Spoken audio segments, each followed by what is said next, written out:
We all have our pleasures. For some, it's harmless phosphorescence.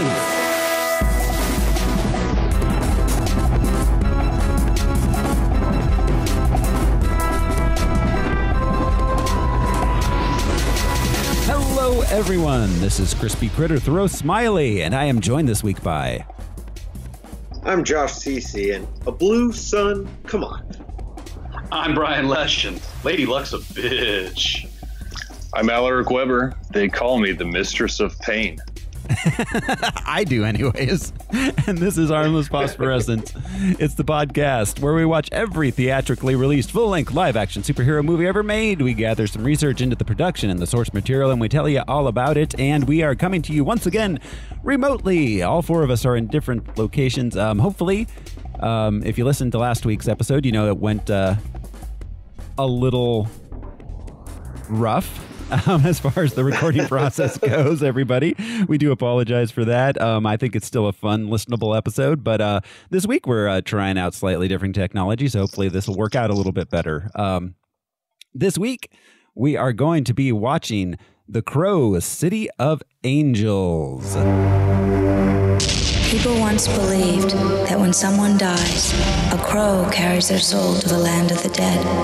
But sometimes the crow can bring that soul back to put the wrong things right. I thought that Eric was the last.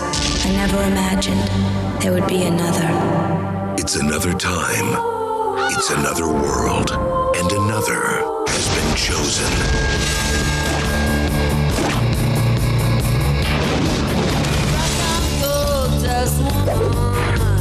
Take your silver spoon, take your grave,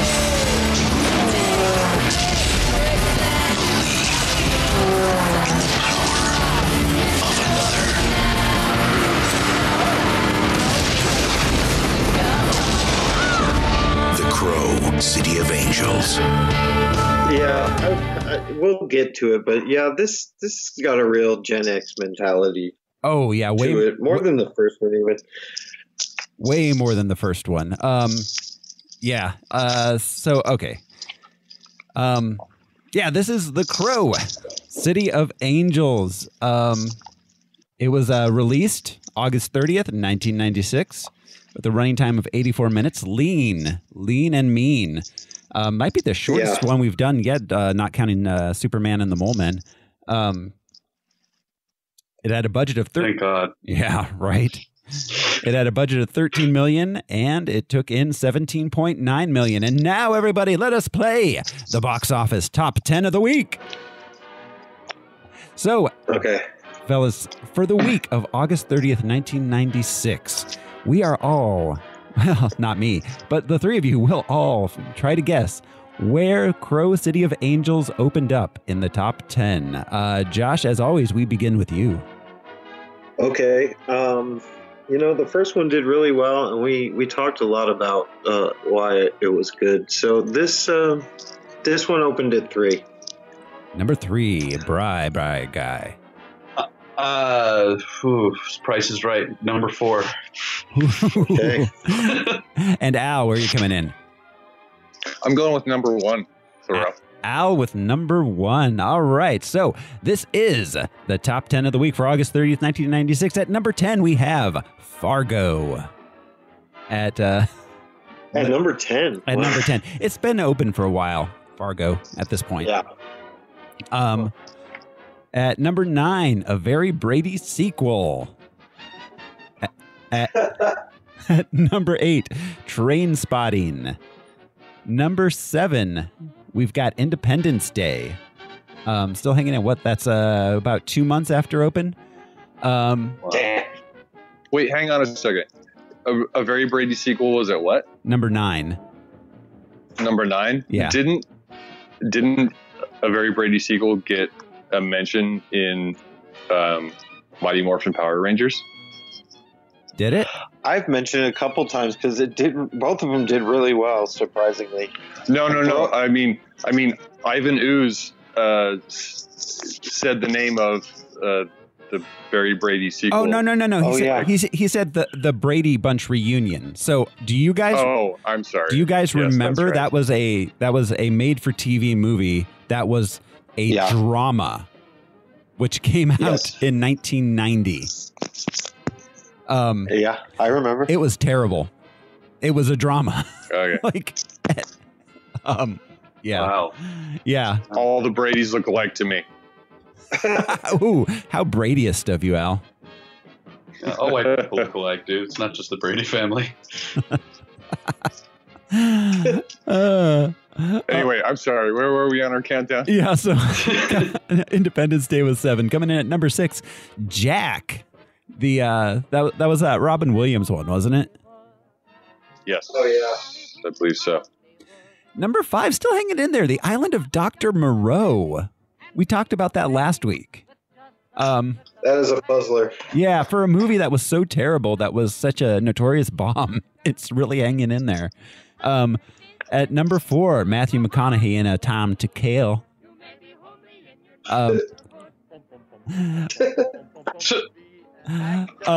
So number 3, opening this week, First Kid.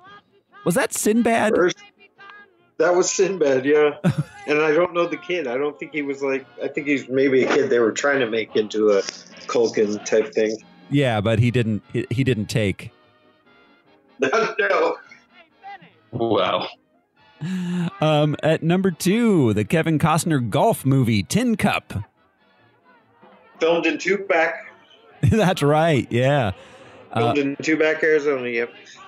Oh, boy. Well, yeah, because Costner was aware of Tupac because he previously filmed The Postman in Amato. I thought it was reversed. Yeah, no, maybe not. But yeah, he had gone and done one of the movies and really liked it at the Amato Junction. Yeah. That was The Postman. That was when we were still in high school. He was filming that there. Yeah, they had a set built up near the big tree. Yeah. You know what I mean. Yeah. It was there for a long time. And so The Crow City of Angels opened at number 1. It took in... Yes. It took in a lot. Wow. Yeah, Al takes it again. Al's cleaning up at the box office game. Oh, Josh is doing good too. I've checked the records. Oh, Al's keeping track, which is good. Someone is. I'm glad. Yeah, somebody's keeping track. Thank God. So it took in 11 million its first week, and it did a total of 17. So it did not have good word of mouth. They just went to watch the Korn music video. Yeah, right. Corn music. Corn, it's my favorite vegetable music. Yeah. I just imagine the sound of a can of corn opening because that's my relationship to corn. Brian has a very complex relationship with corn. Yeah, it's in almost everything we eat. Yeah. Yeah. I eat it out of the can. That's how I know it's corn. You're all, would you like a corn on the cob? No. How do I know that's corn? I lived for a while in Wisconsin, which is, Midwest.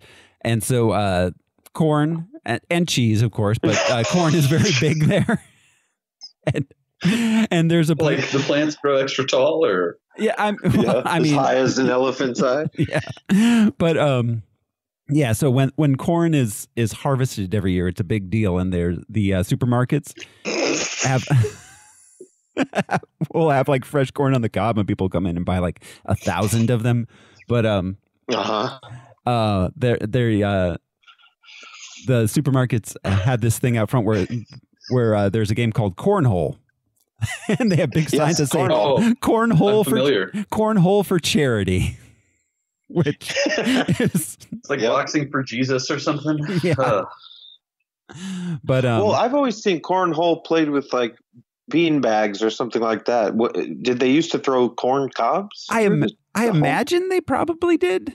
I'm only Seems aware. like it'd be even harder. I'm only bags of corn. I was previous bags of corn. Like they cracked open a can.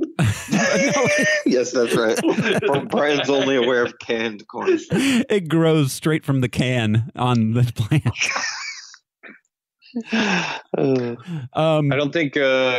don't think corn harvest season is as big a deal as it anywhere as it is in Mitchell's, South Dakota, home of Yes. the Corn Palace. The Corn Ooh. Palace, yeah. I imagine not. Is the band Corn from there? No, but every year they make mosaics out of corn on the walls of the Corn Palace. Every year they make new mosaics. I hope Yeah. they made a corn Wow. mosaic, like corn with a K and a backwards R. Corn. If they didn't, it was a missed opportunity. Well, this is It's an impressive little attraction. We drove out of our way to see it.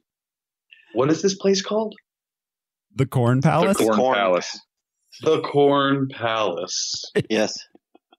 where the Corn Queen has dominion over all her subjects. I bet there's a pageant. Oh my God! Mitchell, Yeah, South Dakota. I bet it's a corn princess. It's actually a convention center. They have bands and they had a craft fair when we were there. But yeah, Al's right. The whole facade is kernels of corn. The entire thing is. Yeah, I corn. Googled it. Folks, Google this place. You will feel weird emotions about it. There's too much corn going on. Yeah. Well, and there's corn. Well, I mean, I'm sure that there's more there, but like in Wisconsin, corn mazes are huge in the fall. Yeah. Well, now back to our movie, Yeah. Corn. Yeah. City of Corn. Yeah, this has been our corn podcast. Oh, speaking of which, this is a Corn perfect time. talk. Hey, so patrons, I'll go ahead and I'm going to I've been releasing intermittently episodes of A Personal History of Sound, which is our music podcast, which may or may not make it public someday. I'm hoping it will. Our episode with our good friend Michael Chico, wherein we discuss corn, an entire corn Yeah. podcast. I'll release that for the patrons this week. It seems to be a theme. Far out. Corn Week. This has been Corn Talk. It's corn. Here at It's, Harmless Phosphorescence. yeah, it's corn week at the Harmless Entertainment Network. So We're getting down to the bad rations. this movie, The Crow City of Angels, something which is only very tentatively connected to corn, was directed by Tim Pope. By who? Tim Pope. Not the Pope, Tim Pope. A man who mostly directed... One of the That's his kid. Yeah, that's Pope Jr. So it wasn't Pope. It wasn't Pope Tim. No, It was no. Tim Pope. Yeah, exactly. Okay. Tim the repentant. Maybe one day. he'll be Tim the Tool Man Pope. I can't believe you said Tim the Tool Man because I almost made this inside joke reference Josh and I used to have about Richard Karn, who plays Al, having his own radio show about corn. It was called Corn Talk with Karn. Are you kidding? Is that a real thing? No, it was a joke that we used to make, and I left it out because there was no point, but he just brought up Home Improvement organically. No corn pun. That's insane. Yeah, it was organic corn. That was organic corn right there. It is Corn Week. Okay. Tim Pope directed mostly music videos prior to this. He directed... No. Yeah, get out of town. He directed Tainted... This wasn't a music video? Essentially. He directed Tainted Love, Safety Dance, Just Like Heaven, It's My Life, Eternal Flame by the Bangles, It's Magic by the Cars, Life in a Northern Town, I Alone by Live. He was a big music video guy. His only non-music video credit prior to this was a short film called Phone. It starred Bill Pullman. Huh. He had this was his only feature credit. He did not make another full-length movie. But this was written by David S. Goyer, who is very prolific, and we will be seeing him again. He wrote Death Warrant, Kickboxer 2, Pet Sematary 2, Dark City, Blade 2, Freddy vs. Jason, Blade Trinity, Batman Begins. He has a credit on. He didn't. I thought you ran into games of Blade 2, Freddy versus Jason. Blade 2, Freddy versus. That is a movie I want to see. All right.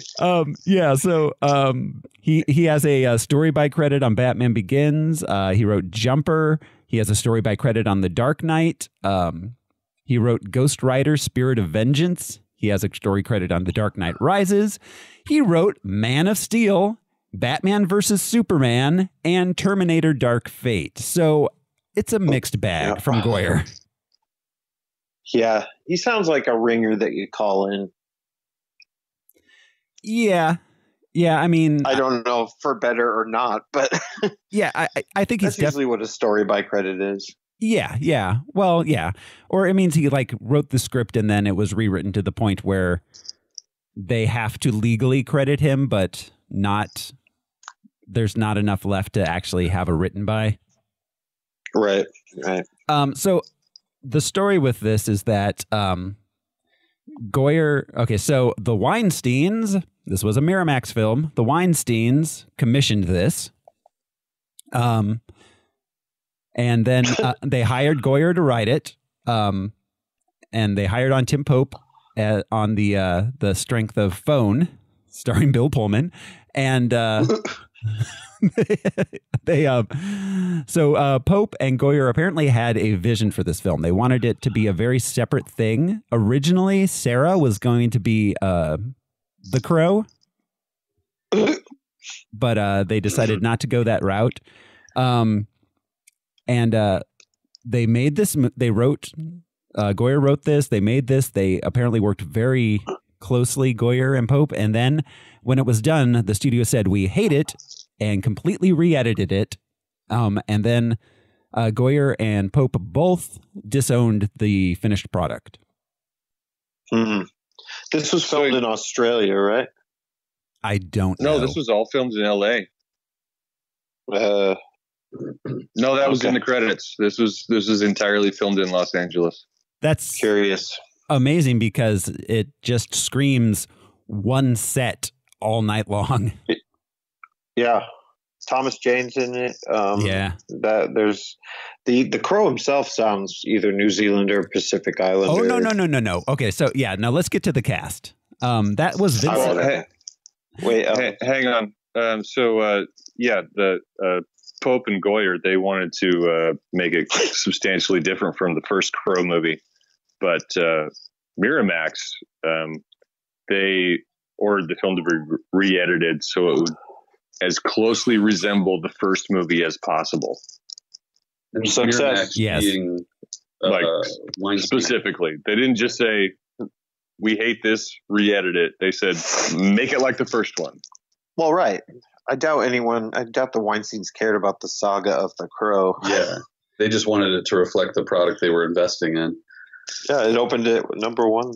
Yeah. Well, it made its money. I mean, it could have made more if it was an actually good movie, but yeah. But okay, so the cast. Vincent Perez is French.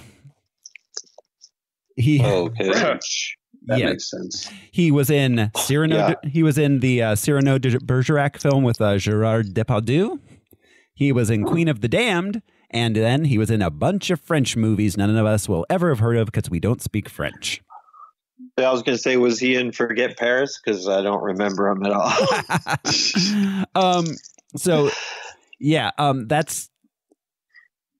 That is the accent you were hearing, Josh. That's curious. Wow. I mean, not that I'm an expert by any means, but I didn't hear French. I believe he was with the name. It's not a Star Wars movie, Josh, but there are French-speaking Polynesians, so like Tahiti. So you know. Yeah, that's true. Yeah, all right. Thank you. Appreciate that. Not New Zealand, but I believe he was French by way of the Netherlands, so it might be an even weirder accent. Or Belgium, possibly. So Flanders, type area. Yeah.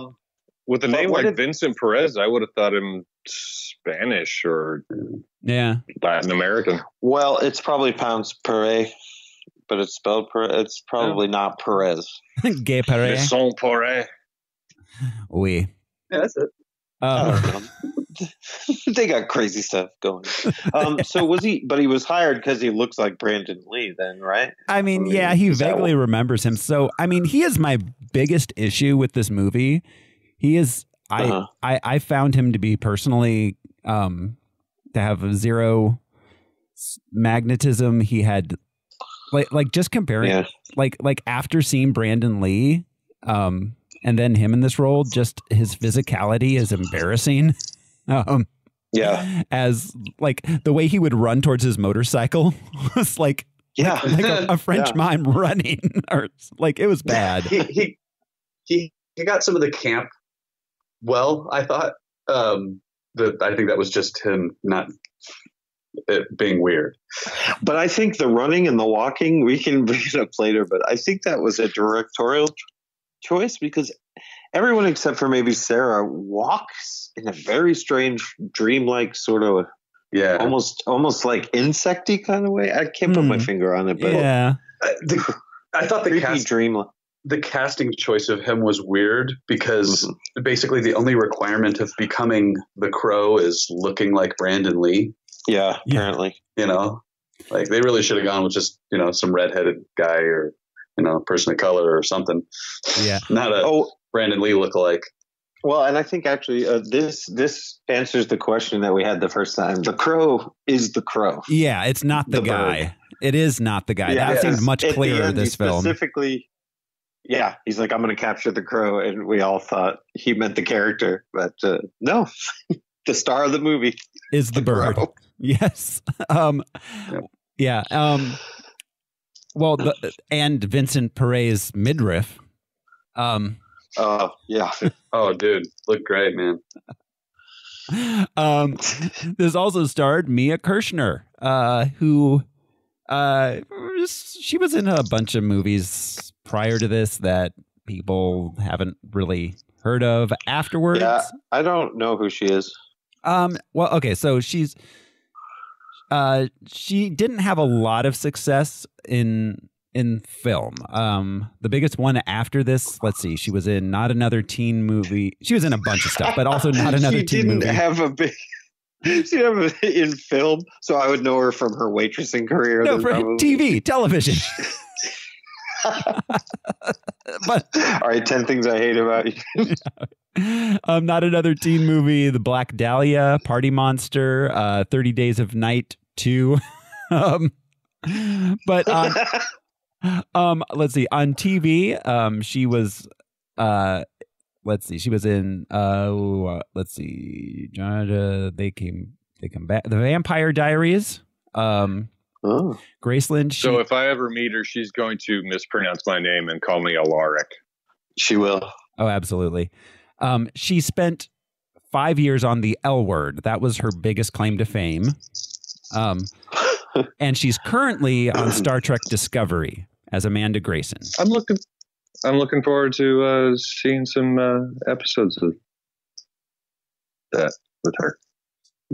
Well, neat. Why not? But I don't know why not. She's most well known as the lead of The L Word. Oh, okay. That was a big show. Yeah, it was big. I mean, it made her, somewhat known. It's what I know her from. Let's see. We've got Richard Brooks. I believe that was Mr. Judah. Yeah, Judah. He was in Teen Wolf, The Hidden, Off Limits, Shakedown, and Wes Craven's Shocker. Oh. On TV, he was most well known for Law and Order and for playing the bounty hunter in the series finale of Firefly.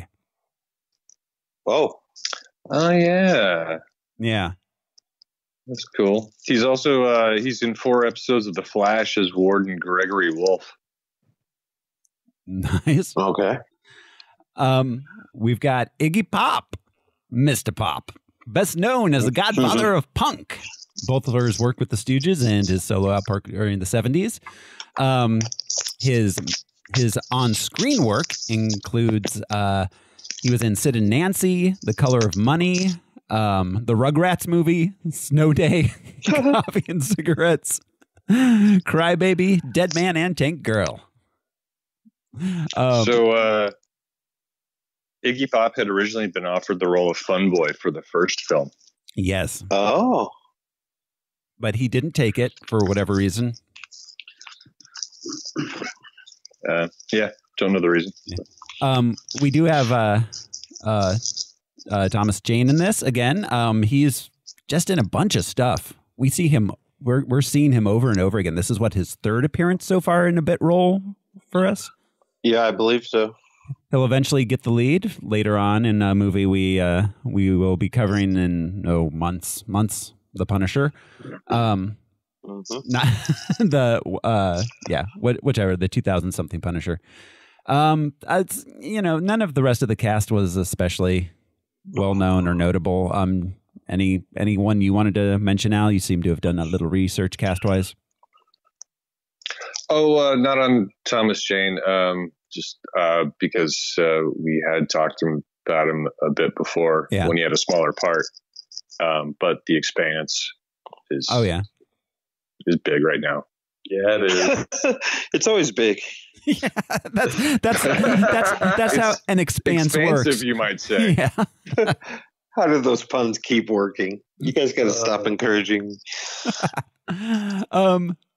So this movie has 12% on Rotten Tomatoes.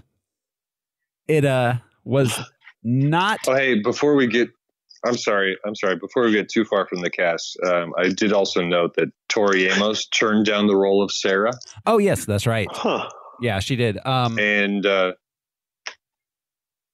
also John Bon Jovi auditioned for the role of Ash. Mm-hmm. Okay. Yeah. Weird. Yes. Yeah. Yeah. Just I don't know. Vincent Perez's whatever, his like with his bob and his half shirt and his weird walking. I just was not at all impressed with that. And either he was too emotional or he was too chatty about his emotions, but he didn't have that like intense presence like Brandon Lee had as the Crow. Do you know what I mean? Like, this Crow talks to you an awful lot. He really does. Well, yeah, and it's sorry, Al. Just real fast. It is crazy. I hadn't realized watching the first Crow, but Brandon Lee really did have a pretty magnetic screen presence. Yeah, comparatively, certainly. Yeah, I was just going to say that Brandon Lee had a certain amount of intermittent joviality. Yeah. Sinister, kind of. Yeah. In his moments with Ernie Hudson. Yeah. Oh, yeah.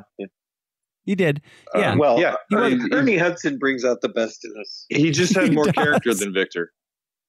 Yeah, he really did. I think he's just a better screen presence than Victor. I mean, I'm sure his. I don't know if something's lost in this being an English speaking role and not his first language. Maybe he's much better in French, but I just didn't find him especially compelling as a lead. No. But this was not reviewed by Siskel or Ebert that I could find in any way. So, that's about it with the pre-pro, as I call it. Mm-hmm. Also, the business. I didn't notice at first. I didn't notice them say his name. Maybe they did, but when I was looking it up, so it was the title, the lead character, Ash Corvin. Corvin. Yeah, I thought it was a bit on the nose. I used to own a Ford Corvin. Yeah. Why on the nose? Like because it's close to Craven? No, because it's close to corvid, which is the classification for crows, ravens, and other blackbirds. Oh wow! Okay. Wow! Okay. Huh. Science. Al, bringing it from the makers of corn. Try science now in your supermarket. That's all that's in the super movie. Oh, Jesus Christ. All right, well, let's get on our crows and rad. Yes. So are we ready to jump into the movie here, fellers? Wait, I want to make a distinction. Wouldn't we be the crows ourselves, though? No, I'm just sorry. You're right. Let's just Right, get into it. So, yeah. Let's go bring a spirit back. Yeah, from the land of the dead. I don't know. How does the crow even choose? Is it only people that are like killed by drug kingpins? Like, is there ever and it has to be tragic. You can't be like another drug dealer or something. Yeah, right. Revenge. And you have to. It's a family member. There's a lot of specific criteria. There really is. Have exactly 5 people to take vengeance upon. Yeah, exactly. Really? 5? Yeah, for every point of the crow's wings, Yeah, you have to work your way up through the sub bosses. I mean, like Mario Brothers. Yeah, that would make a great video game. That would have been great. Just whipping a bunch of gangster guys' asses as the crow. Yeah, there has to be one. Yeah, actually, yeah. It reminds me of the modern EA super realistic video games. Yeah. I don't know. So if there are only 4 people that you want to kill when you're dying, then that's not good enough. Yeah. But 6, that's too much. Yeah, you become like it's too much for the crow. There has to be 5. There has to be exactly 5 because you need exactly 10 minutes per person, and it has to be a 40-minute middle act. So, well, and an unladen crow can't carry more than 5 people at a time. That is also true. A European crow, or which is a magical murder crow, which is a good time to mention that next week. Speaking of Monty Python, we. At some point this month, we are going to be doing for our patrons, and it's only going to cost you $1 to hear these things, guys. These are at $1 level to hear our monthly movie this month. For April, we are going to be watching and discussing Monty Python's The Life of Brian. Yes. Oh, he's a very naughty boy. 666. That's all you ever think about. Wolf nipple chips, ocelot earlobes. I'm a Red Sea pedestrian and proud of it. We could literally spend the rest of this podcast just quoting this movie. Yeah, that's what it's going to end up being. Yeah, but we're not even going to watch the movie. We're not even going to watch the movie for the monthly thing. We're just going to. Yeah, just going to quote everything from memory. Yeah. Yep. Exactly. So guys, $1. That's all it takes. Sign up, be a patron. $1 is all you need to listen to our monthly movie. Last month we did Independence Day. This month we're doing Life of Brian. Next month, what will it be? We don't know yet. We'll let you know when we find out. So that being said, are we ready to talk about the Crow City of Angels? Yes. Yes. All right, here we go, guys. This is the Crow City of Angels. We open with a pair of tied-up bodies underwater. A crow flies through the city. It's L.A., the City of Angels. You know, the city from the title. There's a voiceover. Yeah, the voiceover. So the first movie, we made fun of it because it was like, some people believe a crow carries you. This one literally started with Sarah saying, I believe. Yeah, it's almost like David Goyer was like, some people's a little vague. We need to know exactly who believes this.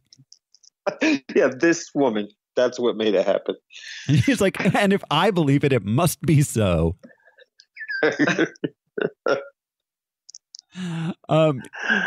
Yeah, so there's a voiceover about souls coming back to do the things. The crow visits Sarah, now a grown-up. So, okay, this is 3 years later, and Sarah went from being 12 to 25.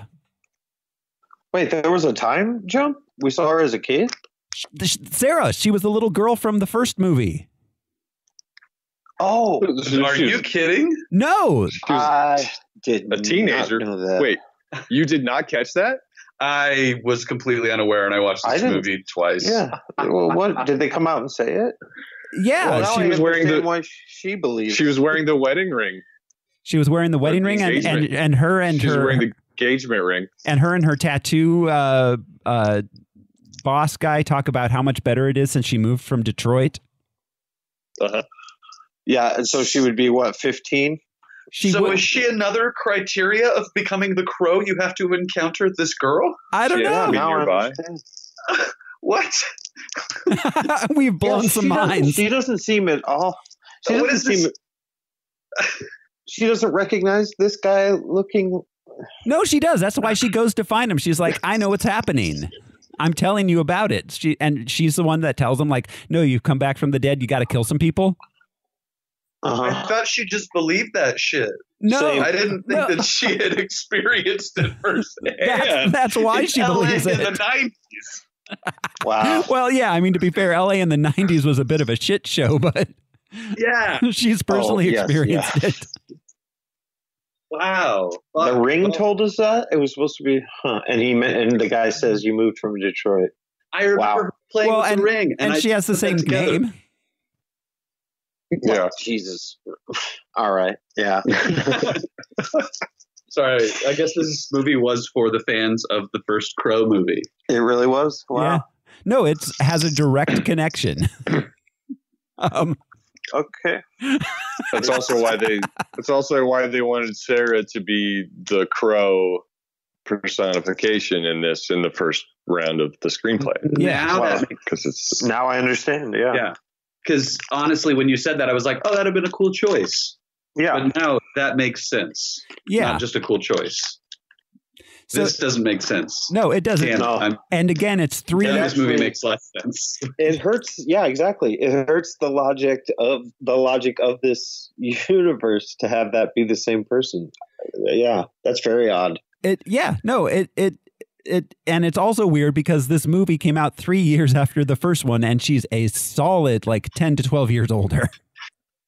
Yeah. Yes. Well, yeah. And have 10 years really gone by in LA? Is it worse or better? It seems the same. Well, I mean, 3 years can feel like 10 years in LA, but I've spent a couple of weekends in LA that felt like 3 years. So yeah. All right. Sarah. Yeah. That's, man, I'm upset. This is like learning that Palpatine was a clone in The Last Jedi. Spoiler Wait, alert. what? Or not The Last Jedi. Oh, The Rise of Skywalker. Well, I mean, technically speaking, if we're to take all the retcons from The Last Skywalker, then he was a clone in The Last Jedi, controlling. He was just hanging out. Yep, in the background, like, I won't do anything on screen right now. He was entertaining that giant stadium full of Sith. He's doing a puppet show with a couple of the Snoke guys. Just like, hello, my name is Cindy. Hello, Cindy. Nice to meet you. Yeah, it could have been that. Mm-hmm. I love that Sarah says they called this the City of Angels because all I could hear was Sam Elliott from The Big Lebowski. Yeah. What if it had been Sam Elliott as the Crow? Yeah. I didn't find it to be that exactly. What if it had been Sam Elliott as Sarah? Oh, that would have been even much better. Then I would have known that he was the kid from the first one. Yeah. I believe that a crow will come kill some gangsters.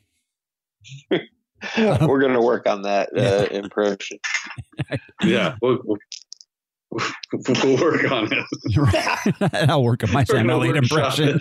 Workshop. Yeah. So Sarah is now grown up. She's sleeping and dreaming of murder.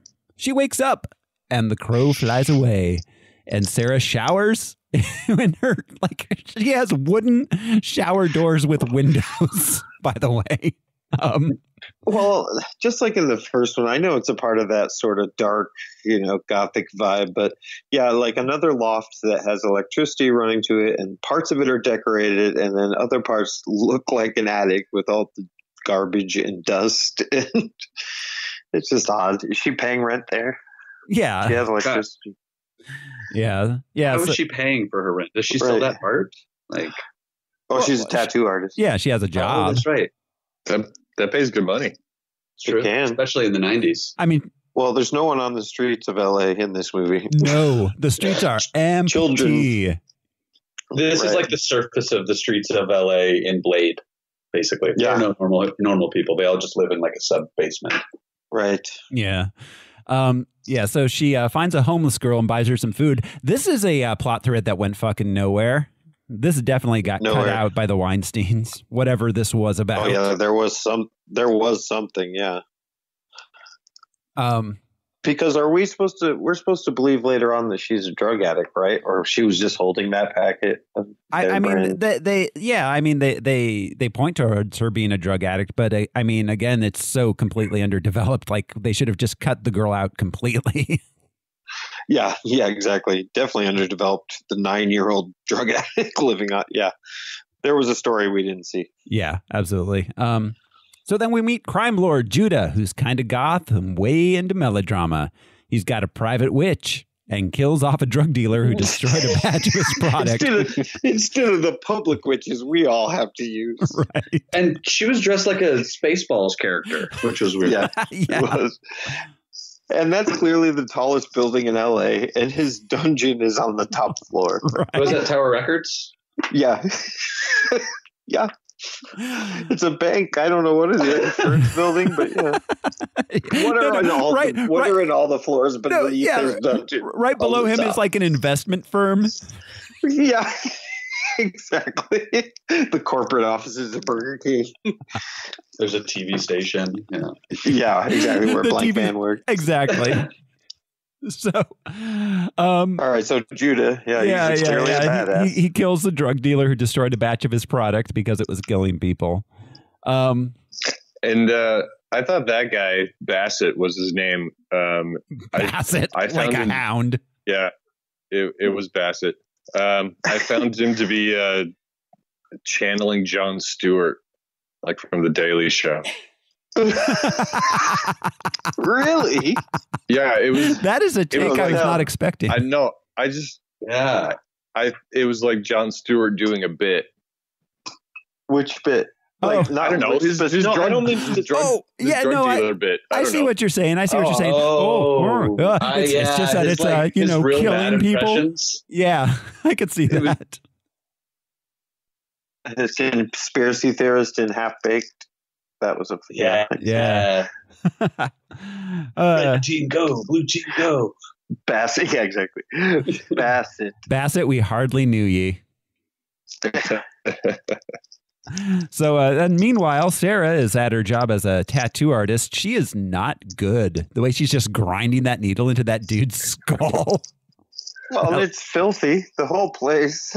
Well, and like I was looking at the tattoo she was doing, it's like so patchy and like half of it's like filled in and half of it's not. Like she's never tattooed someone before. This is her first time. Her lines and her textures are terrible.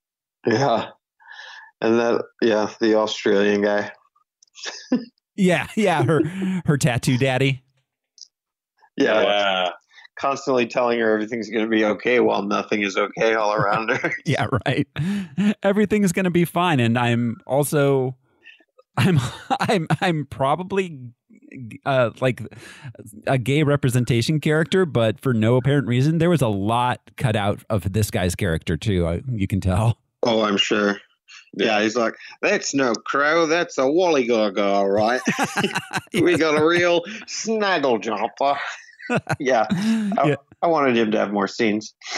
She grabs, or he grabs her ass, and she just laughs it off.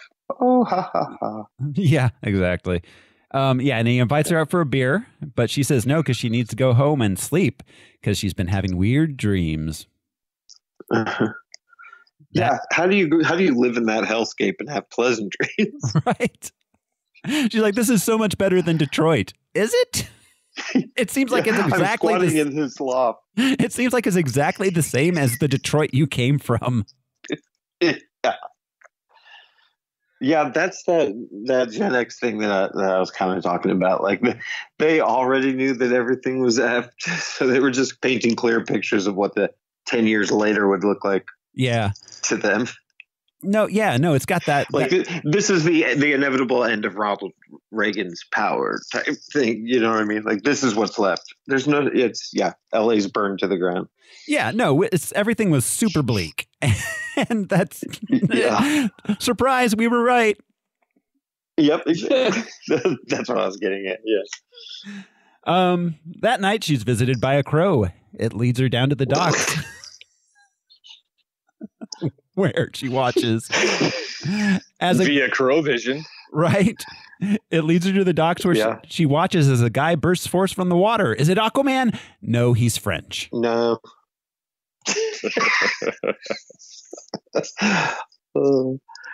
So meanwhile, Judah and his witch are doing some sort of magic. They've got like that TV bowl concave dome thing. Oh yeah. Yeah, that's it. Yeah, she has the power of prophecy, but you're right. They're always looking into that cloudy crystal ball thing. Yeah, which is it's just a weird dome that they can watch things. Right. Well, he can see it. He just can't see what it says. Okay. He just can't read it. I wonder what he sees then. It's literally just I don't know B-roll from this movie. It's like you reading French. Yeah, it's still in front of me, but I don't understand it. Yeah. I guess I understand. So the witch. I just picture what he sees is the bottom of a magic 8-ball. The future is cloudy. Yeah, exactly. I don't know. The witch says that death's coming for him. Surprise. So then back at Sarah's place, the guy from the water show wakes up. He tells Sarah his name's Ash and then freaks out when she tells him he's still dead. He runs away back to his house. He has a flashback to the day he and his son were killed by Iggy Pop, and Sarah finds him. She tells him he's there to kill the people that killed him, crow style. So when he was having his flashback, they hear the gunshots, and Danny looks like he just heard an ice cream truck. He's like, "Do you hear that? Let's go check it out." Yeah, well, in that neighborhood, that would be stupid just fucking scary. kid. Yeah, this blue sun like an asshole. Danny was the worst. Danny sucked. Yeah. And did he have a French accent too? The kid had a weird accent. Yes, that's why I thought it was in Australia, because they all sounded a little off, but still close to American accents. But yeah. Huh. Danny. Yeah. So they killed Danny because they can't have any witnesses, but they have that dude who carries his video camera around with him. Like right. They're literally creating he's evidence. Cribs or something. That is video evidence of them committing the crime of covering up their first crime. And honestly, who's going to testify against these guys? Right. Magic drug dealer man. Right. Yeah. Well, yeah. I mean, there's no police in it. And okay, so the time frame of this movie, does this take place over a single night? Because we see no daylight. The entire thing is is at nighttime. Well, it's sort of like Devil's Night in the first one, right? Yeah, but even that took place like over night. 2 to 3 days. Like there was Devil's Night coming there up. Was just there was an eclipse. That was it. The whole time. Another requirement for becoming the crow, there has to be like a couple of days long eclipse. That's right. That's right. So, I'm trying. I don't know. It was on a vernal equinox. It's LA. It was just all the smog. It's true. There you go. LA. Yeah. Oh yes. LA. Lots of LA in the 90s didn't experience. Yeah, right. LA in the 90s didn't experience daylight for a solid 7 years. Yeah. Yes. Yeah, so much commentary. Hey, Hey everyone, Thoreau from Harmless Phosphorescence here with a message for you. Yes, you listening to me talk. Did you know that the Harmless Entertainment Network has a Patreon? That's right, you can join in and get extra fun like a Star Wars Harmless Phosphorescence miniseries, a patron-only Q&A roundtable episode. We have great bonus episodes of audio dramas like Attention Hellmart Shoppers in 1994. But not only that, if we reach our next patron goal, we'll do a monthly bonus Harmless Phosphorescence about a patron-chosen non-superhero movie. Plus, there are great new shows on the way, and if you're a patron, you'll get to hear them first. Head over to patreon.com/Harmless Entertainment today, and for the price of a cup of coffee, you too can join our super awesome superhero club. Now, back to the show. So, Sarah gives Ash a makeover, and then he heads out on his hog to put right what once went wrong, Quantum Leap style. Yeah, how does he not get his jacket caught in the wheel of that bike? Why does he wear a half shirt? I think that's what the jacket is designed for. It's a motorcycle duster. He wears half a shirt. That was a dirt bike. He wears half a shirt and a heavy leather coat. One or the other, dude. Like, are you cold or hot? Yeah, and there was no guard over the tires. It was a dirt bike that I guess he used to work on all the time. My midriff is warm, but everything else is cold. It's simple science. It's real sweaty around the waist.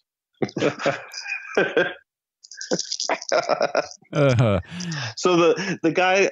So what was the name of the bad guy that was holding the video camera? Nemo. Nemo. Yeah, Thomas Jane. Oh, that was Thomas Jane. I thought so. Yeah, with his wig on, he looks just like Amanda Plummer from The Fisher King. Did everybody you know who she is? Yeah. Yes. She is Pulp Fiction. Yeah. He looked just like that character. Oh my God. Yeah. He did. I didn't recognize him for a while because of the wig and how spazzy he was being. He was the Lon Chaney of his time.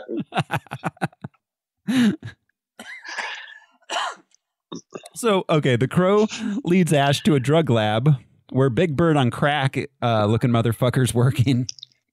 His name's Monkey, Spider Monkey, and he was in the crew that killed Ash and Ash Jr.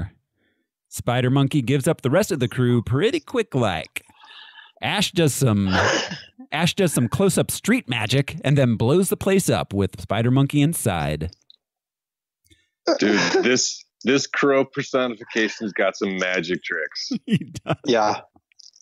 He's got dad magic. He's like David. Before LA went to shit, he used to perform at the Comedy Castle, Magic Castle, whatever it is. And every time he kills someone, he goes. That was his job. Every time he kills someone, he goes, mind freak. Yeah. Totally. But that's what I meant. He was a little more quippy, a little more like, want to get nuts? Let's get nuts, kind of thing. Yeah. Well, another thing that this guy does, he quotes his killer's words like to them right before he kills them. Yeah, that's true. I don't recall Brandon Lee's character doing that as much. No, and they're two different people. But I guess that this power, I don't know. Well, okay. And this Crow's makeup was so much clownier than Brandon Lee's was. Yes. Yeah. Yeah. So, at this point, we discover that palm trees are explosive. And then only if a crow flies by it. Yes. Yeah, and they still exist. I didn't see a lot of vegetation in general. No, we're like beyond Thunderdome, but then there's palm trees, but they're explosive. Yeah. So then later on, Iggy Pop arrives on the scene and sees the crow symbol that Ash left. He's got a crow tattoo, and his mom's name is Martha. Martha. Meanwhile, was that another tattoo? He had a what? His mom's name Martha. Yeah, that's what he's asking. Was that a tattoo? Martha? No. I was just because like he sees the crow symbol and he's like touches his crow tattoo and he's like, I have a deep connection with this. Yeah, David S. Goyer did that later. You're right. Yeah. So meanwhile, it's a typical night back at Judah's sex dungeon. Iggy Pop reports to him about the lab situation, and Judah's witch is concerned about his tat. So what exactly is happening in this like sex office? Because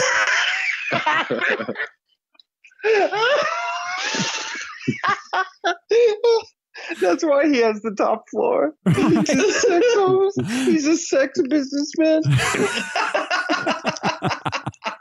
Because he's a drug dealer and he's a crime kingpin, but he has all this like S&M people like just tied up, but he's not participating in that. They're just tied up like as decorations. He's just doing witchcraft. That's all he's doing. I'll bet the Weinsteins had a lot of notes on those scenes.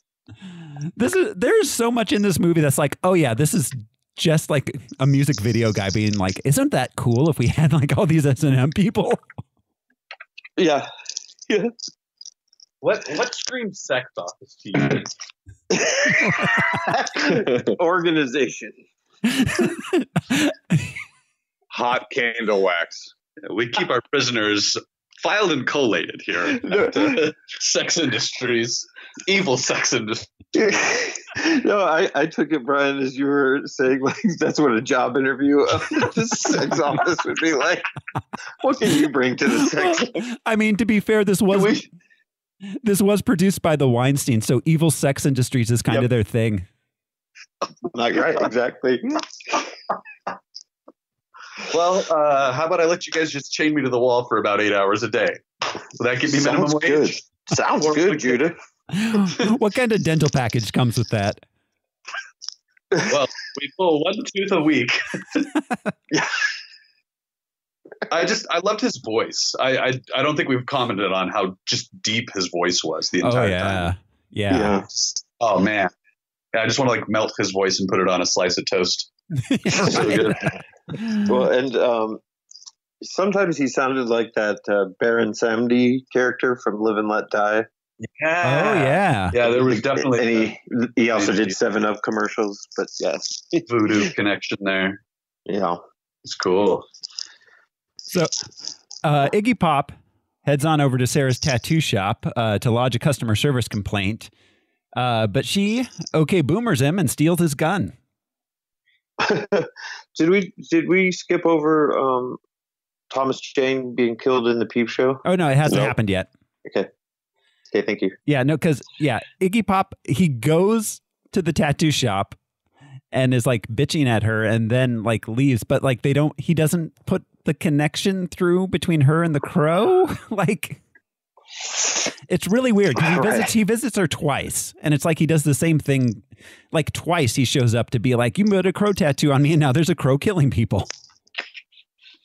Right. Okay, that's why I was confused, because it happened more than once. Yeah, gotcha. He does it twice. And the first time they like her and Tattoo Papa like beat Iggy Pop up. Iggy Pop spits on the floor and leaves, and is like, I guess in this case it's fine if they completely disrespect my power as a gun wielding crime lord. This one time, just now, yeah.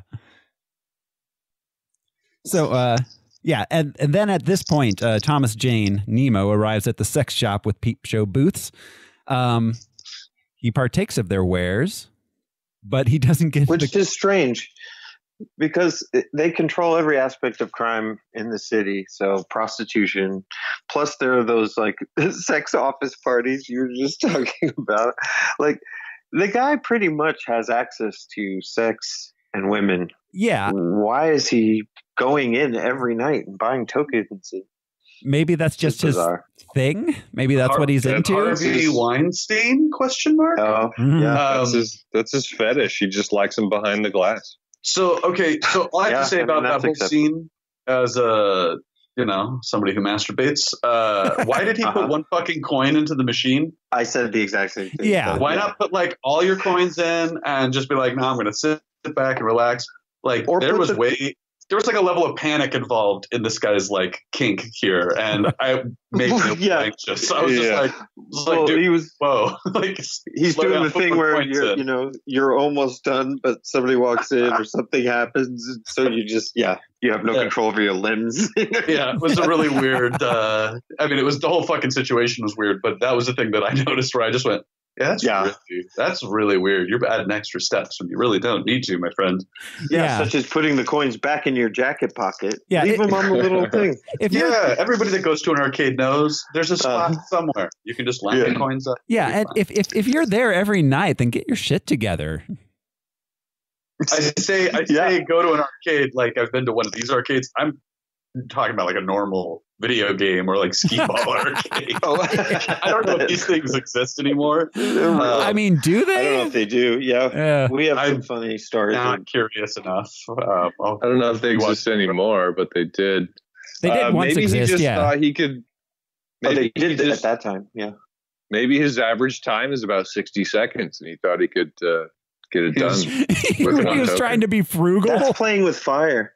Yeah, that's playing with fire. Oh. You can't call your shot like Babe Ruth. It's not the same thing. So, Corn Week, ladies and gentlemen. Corn Week.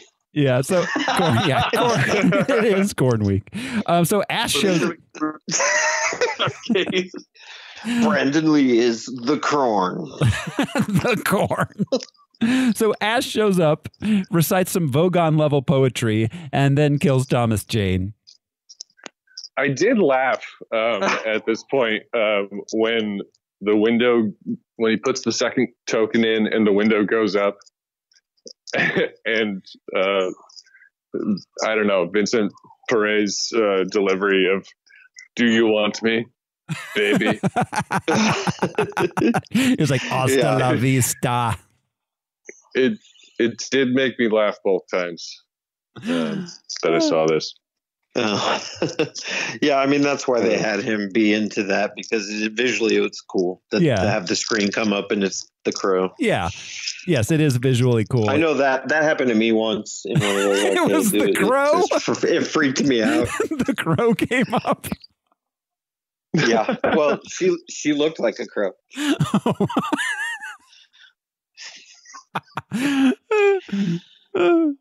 So Iggy Pop later on arrives at the scene because he's apparently a reverse homicide detective and has to investigate all of his friends getting killed. And he gets a spooky phone call from Birdman. What? Okay, I thought this was. Hang on. When he walked in, he was singing his own entrance music. Yeah. It was "I Want to Be Your Dog" was playing. Yes. Oh, that's his song. Yeah, that was cool. So Iggy Pop walked into some Iggy Pop music, and it was cool. And what's more Iggy Pop than that? Yeah, exactly. Well, he was wearing a shirt, so it could have been more Iggy Pop. You're right. You're right. What? Okay, so why is there a landline inside the booth to watch the girl that rings? And so the crow then made a note of that number and went to a payphone to call the landline to this sex booth. Right. Oh, that's what you mean. Oh, yeah. Yeah, he called the bunny booth phone from a payphone. Because they used to have phones, right? Or was it just like a two-way speaker? So I didn't think he called from a payphone. I thought he called from another booth, because I assumed they all had phones, and he came in through the stage, right? Yeah. So he probably broke the glass or something, or maybe called from backstage, but he called and was on stage moments later. So that's amazing. I assumed he was masturbating in another. No. This is when Iggy Pop. He calls. No. He calls Iggy Pop, who's there investigating the murder. Investigating. Nemo's already dead. Seems like. Oh, I know it is. It is. Yeah, with Nemo though, wasn't he in another booth? Sorry, I missed that whole part. But fuck. No, but those old booths, they used to have phones, right? Yeah, so you could talk to the girl inside. They weren't connected to the phone system. They weren't landlines. Yes. Well, I mean, if you needed to do business, you could do business from in there too. I mean, business. I'm sure they had Wi-Fi and like coffee service. In fact, that is like the Starbucks of sex business. That's where you would go for meetings if you were in sex business. And everyone would just get in a booth and then be on the phone. Be like, we've got to get these numbers up. I'm gonna go down to the porno arcade and call my lawyer. Exactly. I have an image from us going to the one on Oracle one time, or maybe it was Legros. But anyways, the image will always be in my mind of just Al's legs and Pave's legs underneath one of the booths. We didn't have enough money, so we were doubling up. You could have left that story out, buddy. Oh, really? All our secrets. You did at 18. Al, all our secrets are laid bare in Corn Week. Okay, so and God, all right. Pave. They didn't have those strip clubs in Mexico that I spent my time in as a kid. So since you brought it up, Pave was a full head shorter than I was, so we could stand in one booth and both see without impeding each other's vision. We only tried it once, and then we realized that the girl could see us, and she banged on the window and told us to get the fuck out. Yeah, right. I remember seeing as if I was standing waiting to get in the booth, just the 4 sets of legs. It was very funny at the time. Hey, for Al, all of us. Is Claire still listening to this? Well, so she only listens to the ones that she's like has an attached, the movies that she has an attachment to. Let's hope she's not into the Crow City of Angels. How does she feel about the band Korn? Yeah, I don't know. I don't think she's a big Korn fan. Well, I always referred to her as a freak on a leash. So she's gonna hate this episode if she likes Korn. I'm totally gonna add her. Yeah, and apparently Al can't run for Senate now since I dropped that bomb. Man, and I was gonna do that next year. Yeah. You've been saying that for 20 years, Al. I have.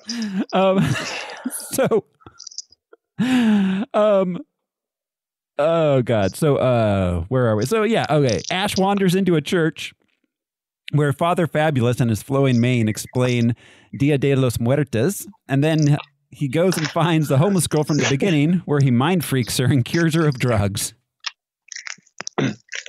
Yeah. He got priest-splained. Yeah. You got what? Yeah. Priest-splained. Oh, priest-splained. Yeah. Dia de los Muertos. Which didn't make sense to me because it's like, how does he not know? He sounds Spanish. Apparently he sounds French. But I imagine he's been living in the city for a little while now. Yeah, at least that's bit. a good point. Or unless he and Danny were newcomers and those were the first gunshots they'd ever heard. Damn. They just got off the boat. That's why they ran out to check it out. They just got off the boat from France yesterday. And immediately started working on dirt bikes. Well, there's a huge like French dirt bike community in LA. Yeah, exactly. They're like the West Coast version of the Dutch in Pennsylvania. Oh yeah, the Amish, the Mennonites. Yeah. I thought that the Day of the Dead imagery was done pretty well. It looked good. The flower petals everywhere. Of course, the masks are easy, that kind of thing, skeletons and stuff. But the attention to detail with the flowers, I thought was really kind of neat for everybody who's seen Coco. Yeah, they're actually integral part of that. So it was just neat. Marigolds, yeah. No, I mean this movie, the art direction in this movie was great. It looked really nice. Yeah. You can tell it's a guy that spends a lot of time on how stuff looks in the frame. Right. So, all right. So meanwhile, Judah and Iggy Pop are watching some TV. Witch Lady tells him that if he kills the crow, then Ash will be killable. So, yeah. Sybil blindsplains Somebody's that crunching. the crow is the source of Ash's power. Yeah, she reveals the crow is actually the crow. From the movie title. So Ash visits Sarah, tells her about his ex, tries to flirt a little, and then tells her he's interested in some light perversion of the laws of life and death. And he's like, what if I don't want to be dead? It's like, well, that ship's kind of sailed, buddy.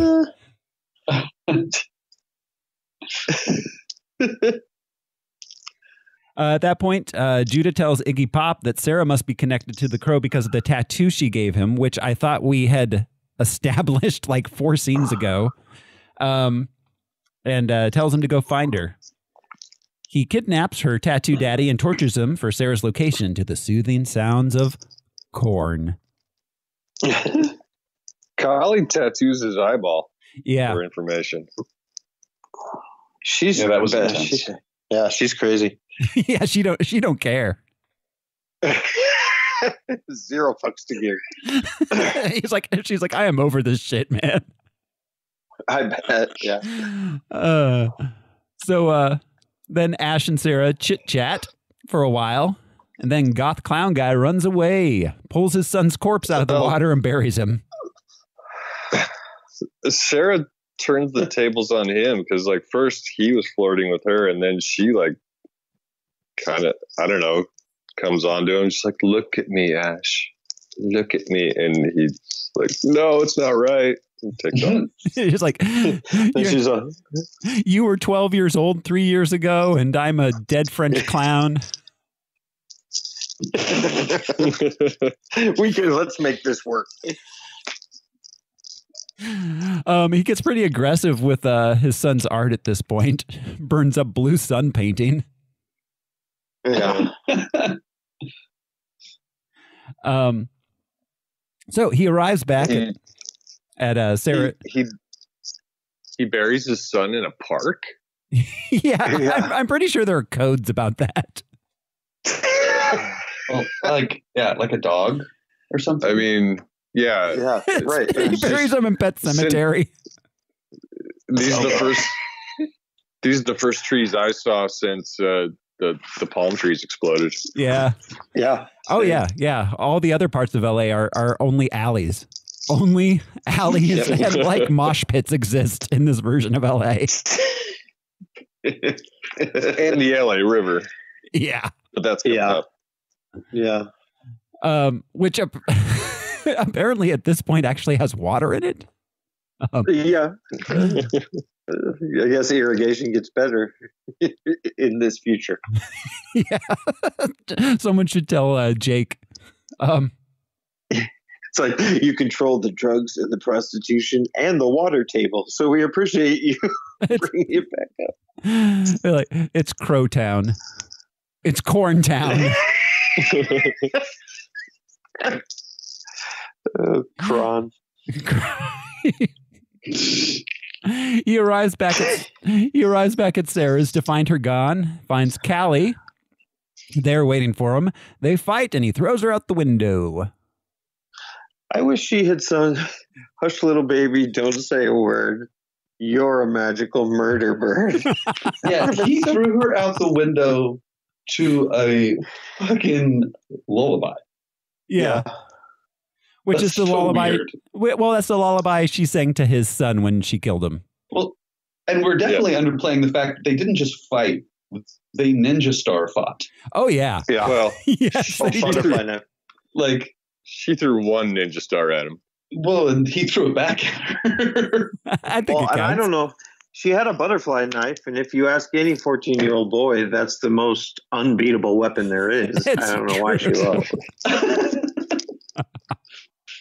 That's true. And she didn't even flip it around. She didn't do cool butterfly knife tricks. No, she wasted it. That's why she lost. She pulled it out. She pulled it out slowly. She didn't have the finesse. Yeah. It's like wearing a jetpack and you don't plan on flying. What a ripoff. So Ash goes and finds Iggy Pop at a raging kegger and tries to take him out. But he ends up getting shot at by the other partygoers and does a bullet dance for a while. Why is his name Curve? Does anybody have any theories? Curve? Because he likes bikes. Because he always gets a 50% on his tests. It's those hips, man. It's those hips. They don't Curvy. lie. Gotcha. I love Iggy Pops. I love Iggy Pops. These hips don't lie. It's like we know we can see them in great definition. This was the first point that I noticed that they were snorting black powder. Yeah. What is this drug? I don't know. Well, I saw it early on in one of the very first scenes, but I thought it was just one of them being psycho because they were also holding bullets. So I thought one of them just had snorted the saltpeter or whatever. Gunpowder. Well, yeah, and there's one point. But no, then later on, it's the drugs. Yeah. There's one point where one of them dumps it out all over a flower and then just shoves the flower in his face to snort it off. That is such a waste of your drugs. Yeah. They've got a lot of it. I guess. So, okay. They do a motorcycle chase that culminates in Ash killing Iggy Pop and once again doing some street magic. Wait. That culminates in them standing at the end of a tunnel away from each other. Yeah. And then him getting back on his bike, and then Iggy Pop riding towards him, and then he just fucking blows up the bike. Yeah. What the fuck? He shoots the gas tank. And the bike explodes. Iggy Pop? The pain, man. Mind freak. The suspense. Mind freak. Yeah, Mind freak. Yes, that's exactly. why. We probably jumped it, but I think he's going into the tattoo shop or whatever. But Ash looks down at a dog, and the dog is wearing a Dia de los Muertos. Oh yeah, this is before he went into the church. Oh, so cute! I know, and the dog looks up to him kind of sweetly. It's just like, I wanted to be Batman. This is what they made me be a skeleton. Oh. That was really cute. That's funny. Yeah. Okay, so back at Judah's, Sarah's chained up. We find out that Witch Lady's blind. Judah tells Sarah that he's using her to lure the crow in so he can capture it. Good thing he already had a sex business office with a lot of chains and stuff. Luckily. Yeah. So Judah, so the crow arrives, sees Sarah, and sends psychic links to Ash that through his crow sight, and so Ash rushes over, only to be extremely. Yeah. Go ahead. Only to be extremely disoriented while trying to navigate through the world's widest mosh pit. Okay. Yeah. So no, when the crow shows up there, Sarah tries to shoo it away because she knows that it's a trap. Yeah. But the crow's just standing there in a cage. A little cage descends from the ceiling, falls from the ceiling on a chain, and it takes nearly 7 seconds for that cage to fall. Oh, it's while the crow's looking at it. He's not looking at it. He's looking around like left to right. Doesn't even look up. It falls at the same. It falls at the same speed that Lois fell from the waterfalls in Superman 2. Yes, days and days. But I actually timed it. It took almost 7 seconds because it took so long. That's why I had to pull out a stopwatch. It took almost 7 seconds, and birds fly in front of my car. Yeah. Well, Yeah. okay, and But- and also, so that is a very small cage. How did Judah know that that's exactly the point where the crow would land to position the cage over? I don't know, but it proves that the crow is not all that bright. Just by being a crow, yeah. It's just a regular crow. Yeah, he just wants to bring you buttons and pieces of glass and shiny things. 7 seconds. He was just 1 second shy of a Luke Perry movie.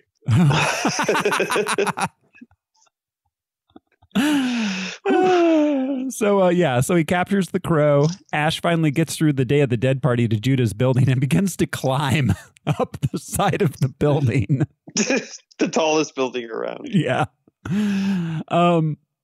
While Judah, but that's what I was moving. You mentioned it a little bit, him moving through the crowd. That's kind of what I was talking about. Like, you know how in a dream you sometimes can't move the way you normally can. Yeah, you're much slower, as if stuck in glue. And him trying to get through the crowd totally gave me that impression. Yeah, I could. Yeah. And I was looking at some of the extras in that scene were like. Yes. Like there was a lot of like 40 to 50-year-old white dudes in flannel. Yes. I was waiting for you to say that. Yeah, women too. It was a lot of middle-aged people. What are these like middle-aged suburban people doing partying at the like drug kingpins like Day of the Dead party? They all came out for the Deftones, man. Everybody loves the Deftones, right? Yep. Yeah. Oh, by the way, yeah, we get a Deftones cameo here. Mm-hmm. So yay. So is this did Iggy Pop already refer to the term pussy seat? Yes, he said I want to. What he said, I want to staple you to my pussy seat. Is that what he said? Something like that. What does that mean? That's what he said to Noah. That's the seat that's the passenger seat on a motorcycle. Oh, okay. Oh, yeah, the bitch seat. Okay. I was so confused as to what a pussy seat was. Yeah, I thought it was something on him. Oh my God. Iggy Pops refers to a part of his own body as a pussy seat. I thought he meant lap, and I'm just not hip to the rock and roll jargon. I could see that too. Yeah, all right. Anyways, Judah kills the crow. Ash falls off the building as his power animal's dead now. So, when Judah killed the crow, this was actually the most heartbreaking moment of the movie. Yeah. If there was one. When he killed the bird, it was sad. It was a sad crow puppet, for sure. Yeah. And he was smacking it in the face. Yeah, he was. Yeah, he was. Oh, you like that, don't you? He was like, this is a sex office. I got to get a little bit. I'm sorry, Crow. You came to my sex office. I didn't come to yours. So Judah then drinks crow blood, and the witch explains to the audience that Judah has taken Ash's power as a murder of crow swarms around the tower. So that's a new thing. Oh, go ahead, Brian. Yeah, I was going to say, as somebody who's been trying to figure out how the fuck the crow gets its powers, that's not how that shit works. Right. Yeah, drinking the crow's blood. I thought the crow was the spirit crow. You know, how many years does a crow live? But I thought even in the first one, he was the embodiment of a spirit, that he was supernatural, the crow. But yeah, you can capture him, you can kill him, you can drink his blood. Yeah, I mean, he seems to be basically a regular crow given powers. Yeah, like that's his gig. So weird. Yeah, but, it really and also, is this new for this movie that like he was like a voodoo doll crow? Like if you hurt the flying crow, it hurt Ash. Well, that's new, right? No, I mean in the first one they injure the crow and it does hurt Brandon Lee. Oh, right. Okay. Cool. He lost his powers briefly in the first one. Okay. Yeah. Well, okay. So Yeah. So then Ash sees a vision of his dead son, who explains to the audience that if he gives up, they can't be together. Judah shows up and starts kicking Ash's ass. Meanwhile, upstairs, the witch inexplicably frees Sarah. I was bad, but now I'm good. And gives her a knife. Did we get an explanation why she was bad and then good? No. Just... No, I don't... So, in the was beginning... it the hat? She didn't have the hat when she was good. It's a bad hat. This hat was a bad choice. Hats are The audience will know by the hat. It's classic language of cinema. In the beginning, in her first scene, it made it seem like Judah was intimidating her. I don't know. You know, so he said, like, "Do you love me, Sybil?" And she said, "Everybody must love you, Judah." Yeah, she avoided that. Ooh, so she should have been named I can't Curve. tell with this hat on.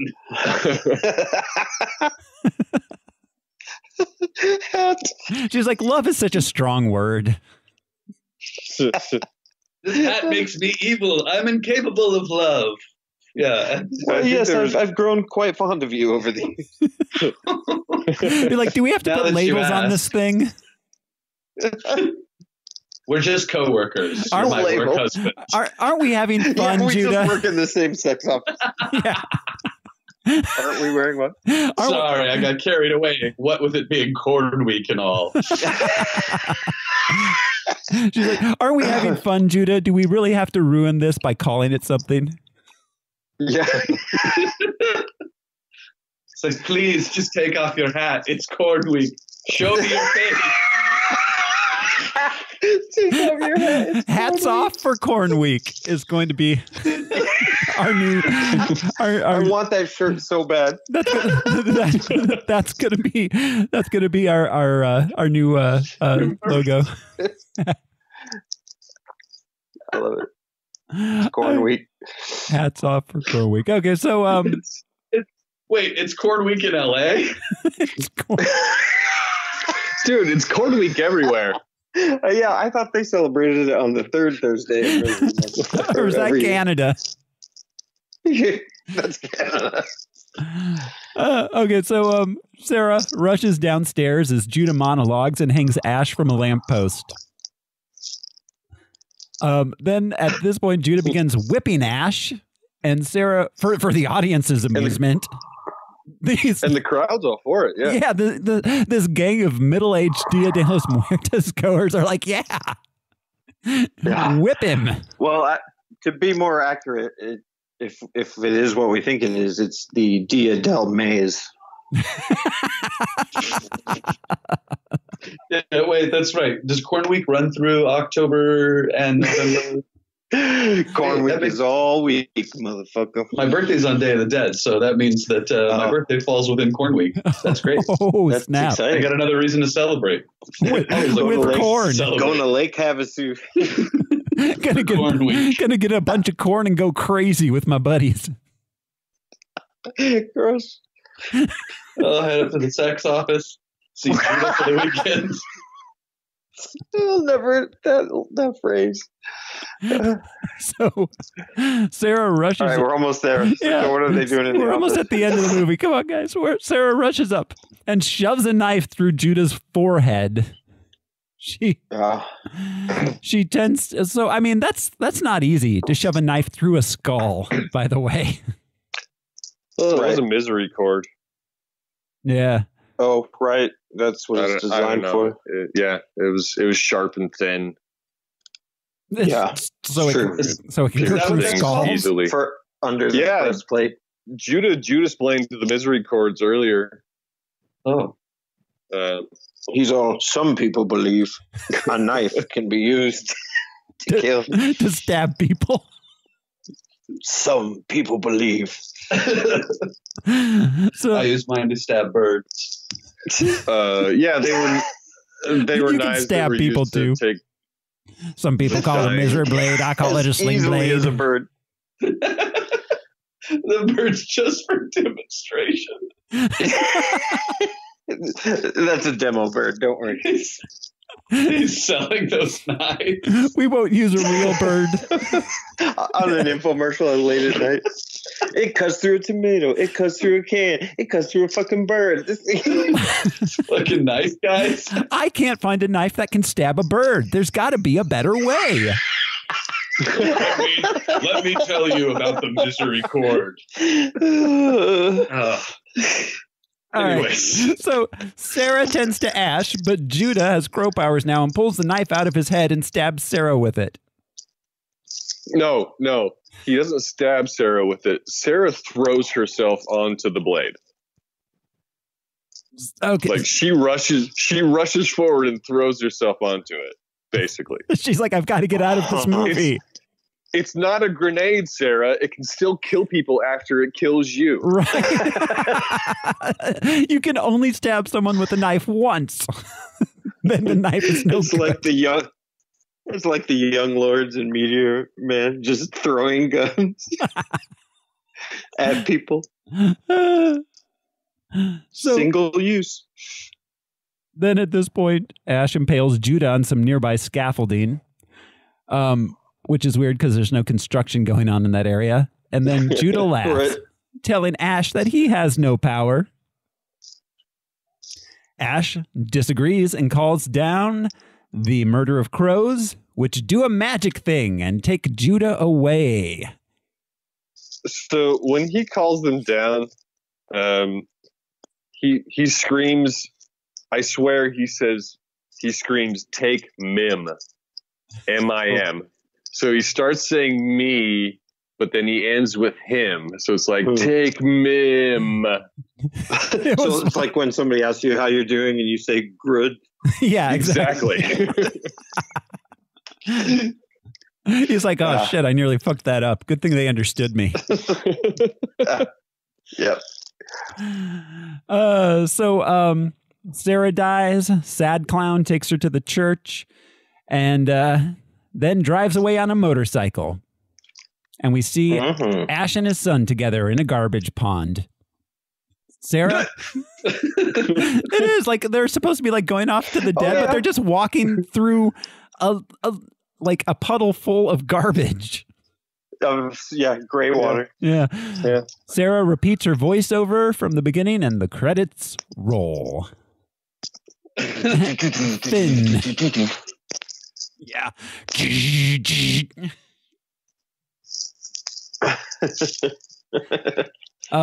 Yeah, so that's the movie.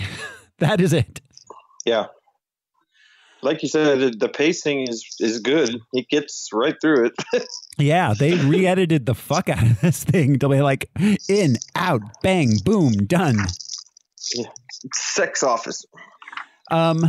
So yeah. How many people here think that to get this role, Harvey Weinstein personally had to audition Mia Kirshner? Dude, honestly, I couldn't help but think that shit throughout this whole movie. That's all I think of now. Yeah, I hope for her sake not, but it's out there. Every movie he produced with a young female lead that was previously not very well known. Right. Well, there were a number of women in this movie. I mean, this movie passed. Well, no, it didn't pass the Bechdel test. There were no women talking to each other. No. No. No. The little girl at the beginning. The witch. And the little girl, yeah. Were they talking? The witch was talking about Judah, but the little girl, they were having a separate conversation. They had a conversation about food, so technically that counts. It does, and they both had names that we're aware of. Wait, did the little girl have a name? Wasn't it Grace? Okay, yeah, I think so. Anyway. So, yeah, it was a movie that exists. Mm-hmm. That's really all I have to say about it.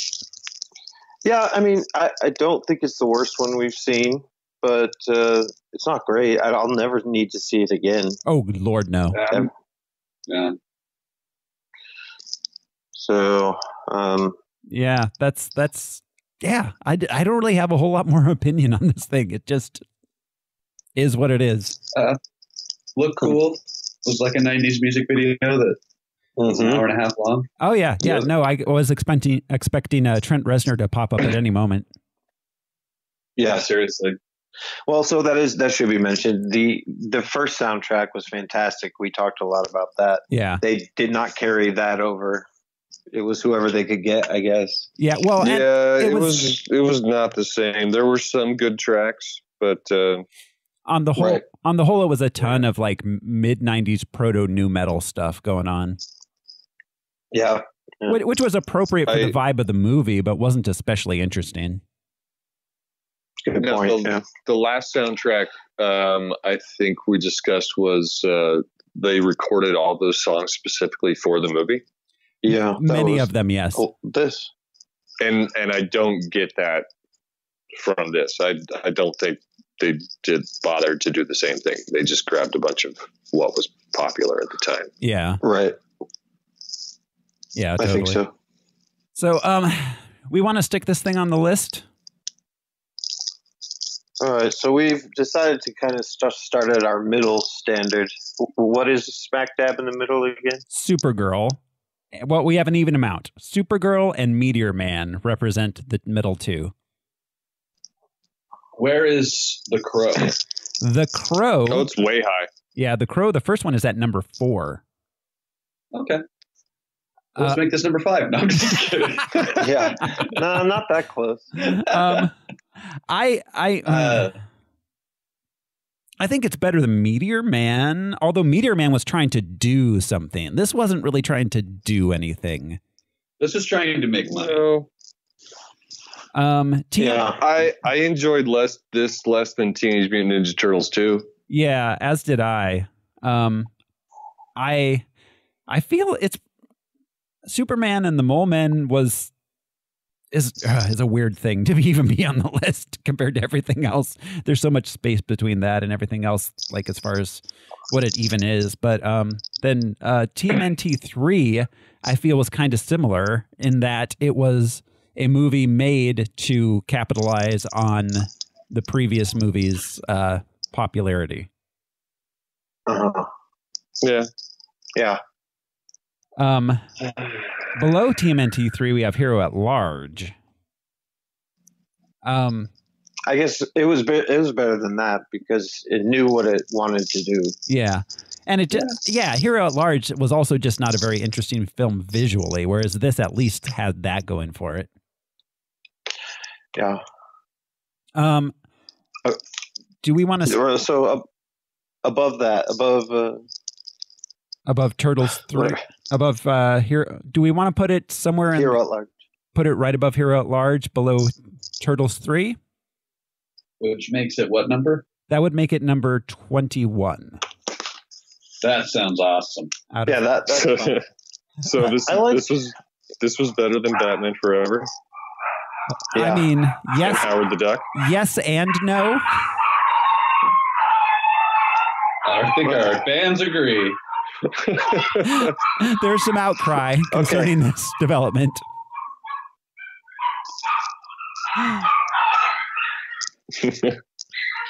All right. So where didn't we just say? Do we want... Okay, so if we put it at 21, we're saying it's better than Batman Forever, Punisher, Howard the Duck, Toxie 2. I think Condor... I like Toxie 2 better. Yeah. I like Howard the Duck better. I like Ninja Turtles 3 better. I mean, I liked that better than the second Turtles. All right, so why don't we stick it below Toxie 2, above the Punisher? I think that feels pretty fair. I feel good. How about I give you Toxie 2, and you get... No, I'm just kidding. That sounds fine. That's perfect. All right. Yeah. That's it. So we'll put it at number 25. 25. Okay, The Crow, City of Angels, going in at number 25 out of 33. This is the 33rd movie for this podcast we have watched. And I feel every single one of them. So that's it. We are calling it for the Crow City of Angels. Next week, gentlemen, we will be watching Sergeant Kabuki Man. Oh, yeah. NYPD. Yeah. Going back to Troma next week. Tromaville, here we come. Yeah, boy. Woo. So, yeah. That's it. Thanks for listening, everybody. This has been Vengeance Mime, Thoreau Smiley. This is Josh CC, and fuck you, Bird Dick. I'm Brian Lesh, and I'll be seeing you, Sugar Plums. I'm Alaric Weber. My orders, never leave any witnesses. Thanks, guys. Bye. Bye. Thanks. Stay safe. Harmless Phosphorescence was brought to you by executive producer Atticus Burkett, producers Michael Beckwith, Jojo Birchtree, Hedda Paulson, Kirsten Reed and Alyssa Dent, and Katie and Finn Thorpe. Make sure to rate and review us on iTunes. Follow us on Twitter, Facebook, or Instagram. Harmless Phosphorescence is a part of the Harmless Entertainment Network. Become a patron at patreon.com/harmlessentertainment. Thank you for listening.